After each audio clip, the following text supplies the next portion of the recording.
ধানবাদের থেকে ছেড়ে বেরিয়ে এসে খানিকটা এসে তারপরে যে দৃশ্যগুলো সেইগুলোই এই পাঠাচ্ছি আর কি।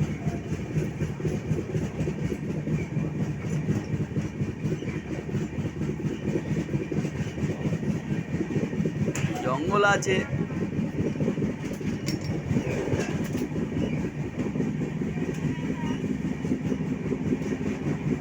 ঝোপঝাড় জঙ্গল।